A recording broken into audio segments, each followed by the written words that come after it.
Everything you have ever seen exists because of light. The stars, the planets, the distant smear of galaxies in a long-exposure photograph. All of it reaches your eyes because something out there is glowing, reflecting, or radiating energy across space. Light is how we know the universe is there.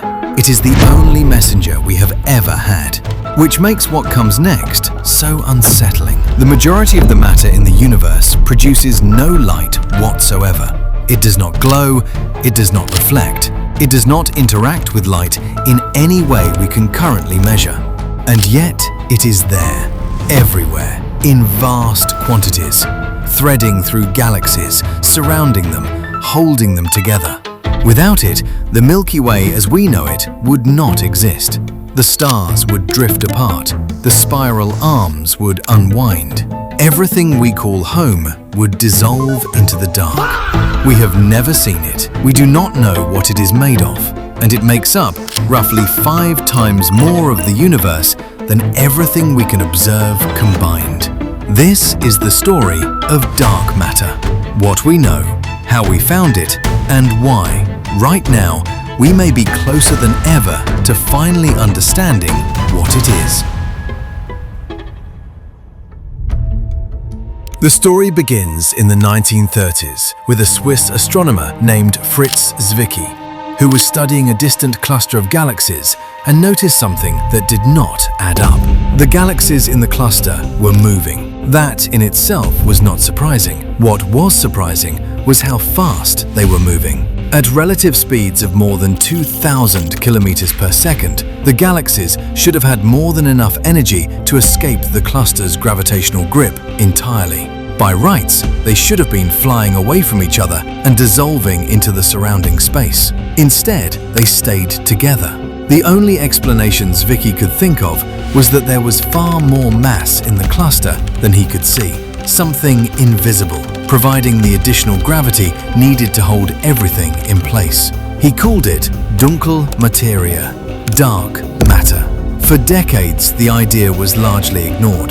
Then, in the 1970s, an astronomer named Vera Rubin did something straightforward. She measured how fast stars orbit within their galaxies, moving outward from the center to the outer edges. What she expected to find was what physics predicted. Stars near the center, where gravity is strongest, should move quickly. Stars far from the center, where gravity should weaken with distance, should slow down. The same way the outer planets of our solar system orbit the sun more slowly than the inner ones. What she found was completely different. Stars at the outer edges of galaxies were moving just as fast as stars near the center. The rotation curves, as they became known, were flat, not curved downward as gravity demanded. There was only one explanation consistent with the data. Galaxies were not just the visible disk of stars and gas. They were embedded within vast, invisible structures, halos of dark matter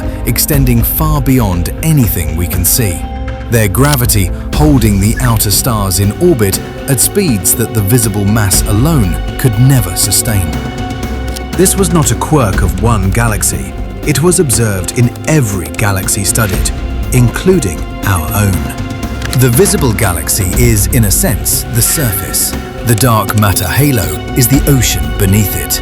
And if that idea, that everything we have ever seen is just the surface of something far greater and far stranger, is the kind of thing that stops you in your tracks, consider subscribing. Cosmic Perspective is a small channel just getting started, and every person who joins genuinely matters.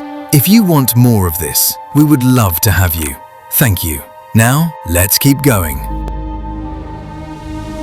Our galaxy is far larger than it appears.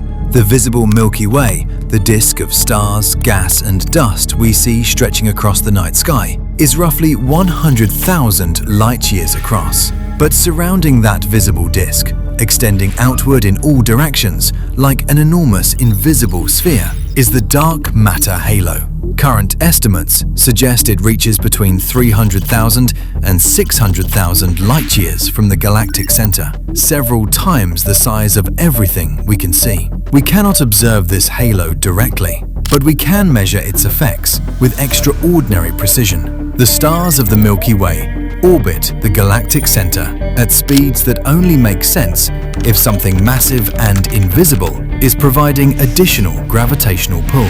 Our own sun, for instance, orbits the center of the galaxy at around 220 kilometers per second. Without the dark matter halo, it would be moving far too slowly to maintain that orbit. Without that halo, the galaxy's outer regions would gradually drift apart. ESA's Gaia mission, a space telescope mapping the positions and motions of nearly 1 billion stars across the Milky Way, has been tracing this hidden structure in unprecedented detail.